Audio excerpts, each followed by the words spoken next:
It's your boy Jimmy Blue, Mr. All Access Elite Boxing, reporting live from Fort Worth, Texas. I'm here with one of the best trainers in the world, Brian Bomac Macintyre. How you doing, Brian? I'm doing pretty good, man. Listen, brother, it's fight week, man. We're here with Vergil Ortiz Jr. versus Mighty Mo Hooker. Look, we just finished the press conference.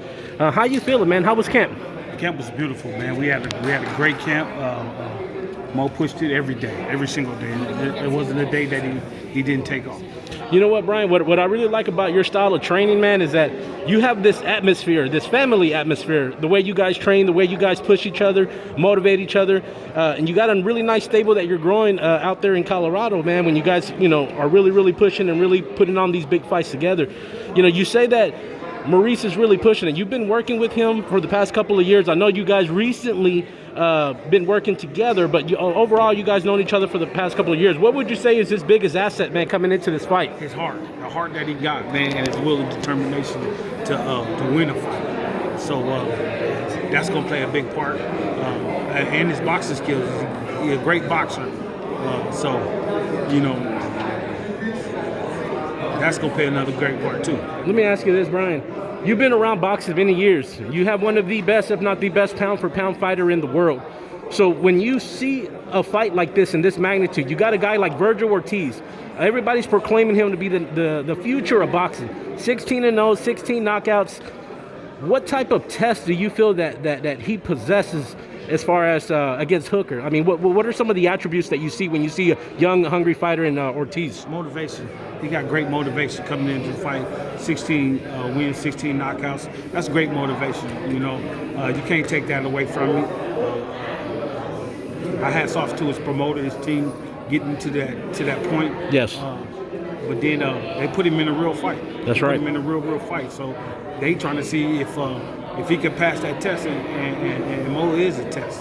Mo is a test for anybody that step in the ring with him. So hey, I'm just looking for him to they said they studied and did their homework and everything, but I believe they're gonna fail. Let me ask you this, Brian. Obviously, you weren't in camp with him when he fought Jose Ramirez. You guys ended up hooking up the fight after that, which he looked good. He ended up getting a first-round knockout, and that was under your tutelage.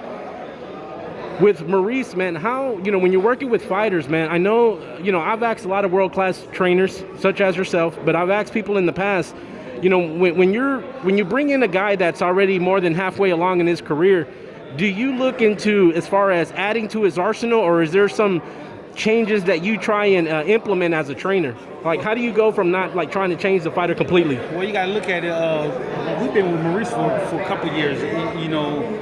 Even before he won his world title, when he won his world title, he trained right along with us. We didn't train him. Vince was there, but we gave our little input to Vince and let him take it and run with it. Won the world title, defended it, and then they went somewhere else. But there's nothing new with Maurice. I already know that he has that dog in him. He's a great boxer.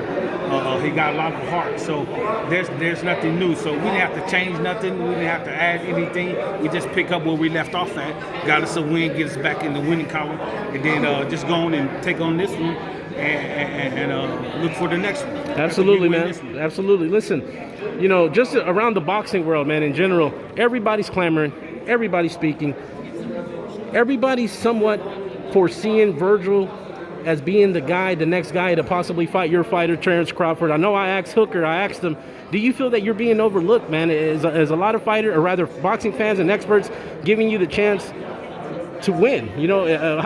What's your take on that? Like Maurice said, he don't mind being an underdog, you know what I'm saying? Because that's all the pressure on Victor.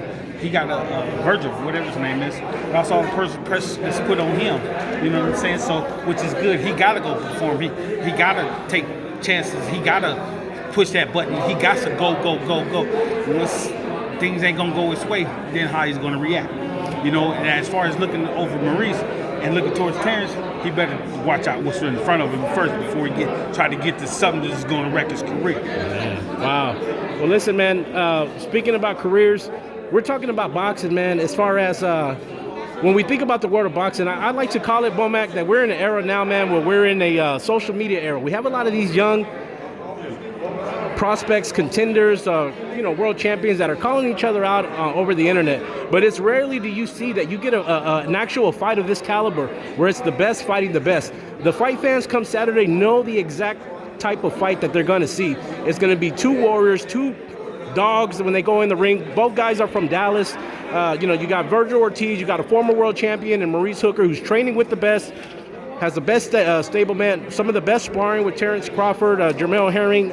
I mean, do you think it's fair, man, that the criticism as far as, like you said, him being the underdog, I know you guys don't mind it, but does it bother you in a sense? I mean, we from the dirt, bro.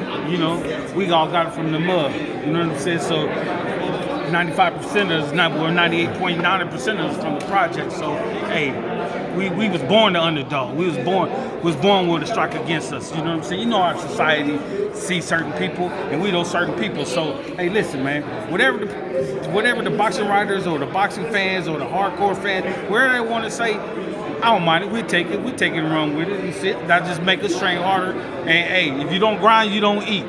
You don't shine, then you must go to the back of the line. Hey, it's real simple. So hey, we here to win. We're here to shine. Hey, we're here for a fucking upset. I promise you that. Well, there you guys have it, man. Do you have any last words, any last shout outs you want to give to anybody back home? I will shout out everybody. Shout out to everybody back home in Omaha, Nebraska. Everybody B&B Boxing Academy back in Omaha. Jermell Herring, Steve Nelson, get better, baby. Terrence, I see you up in Colorado in the next couple of days. Hey, it's time to go to work, man. We stay working. You know what I'm saying? But have a good one, man. It's your boy Jimmy Blue, Mr. All Access Elite Boxing, signing off with Brian Bomac.